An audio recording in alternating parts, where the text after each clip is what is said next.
Hi, Kevin Lawrence here, or as many people call me, Coach Kevin. And today I want to talk to you about the evolution of a leader and how as leaders, what's important to us and how we operate evolves as we move through our careers.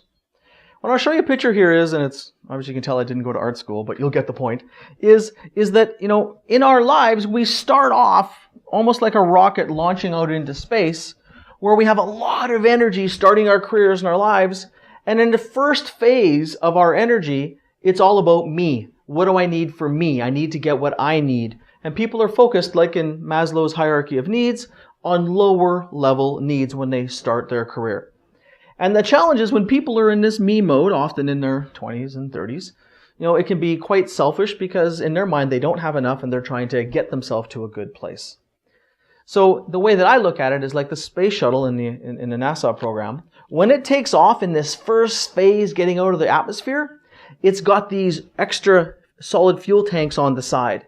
And once it gets out of the orbit, it no longer needs that fuel to get it off the ground. It drops those tanks, and then it continues on to the next phase into the atmosphere. And that me piece, the problem is, a lot of leaders don't ever actually leave this. And as a result, they drag those solid fuel tanks with them when they try to float around at higher levels. It doesn't work too well because the me part is really based on needs, and it's almost a bit of selfishness that's in there. And it's fine when you're starting, but the next stage of leadership people move to is the we stage. When they're not just thinking about what they get, they're thinking about how we as a team can win and how they can benefit just as much as their counterparts, their teammates, their customers benefit.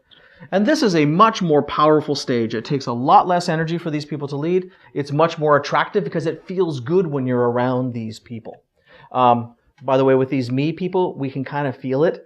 And you always know those people. You end up feeling a little bit drained. And they're always trying to get something out of you. And you often don't get something back. Where here with a we, it's almost a mutual benefit and thinking truly about the concept of win-win. The final stage, the ultimate stage, is when people talk about the sort of purpose-led life is the you stage.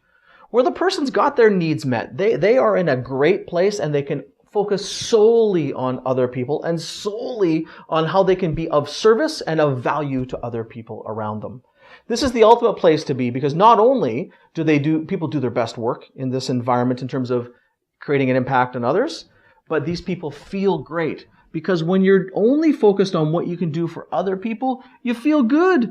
You do things and it gives you an enduring sense of purpose, but an enduring sense of creating value and feeling amazing about yourself.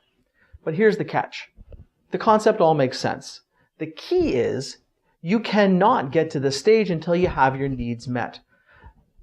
Go back to Maslow's hierarchy. Financially, security and other pieces need to be in place in order for you to no longer be needy and be in these situations. So for example, as a coach and advisor, if I'm desperate for money, or I'm desperate for people to like me, or I'm desperate for clients, I'm going to be in the me stage. There's no way I can play here if I'm desperate for any of those things. So the challenge I would leave for you and your people is figure out where on this scale you are, and what do you need to do to live up in this range? What do you got to do? And usually it's about cleaning up and getting things strong around you so that you don't have to think as much about yourself and you can put energy into other people.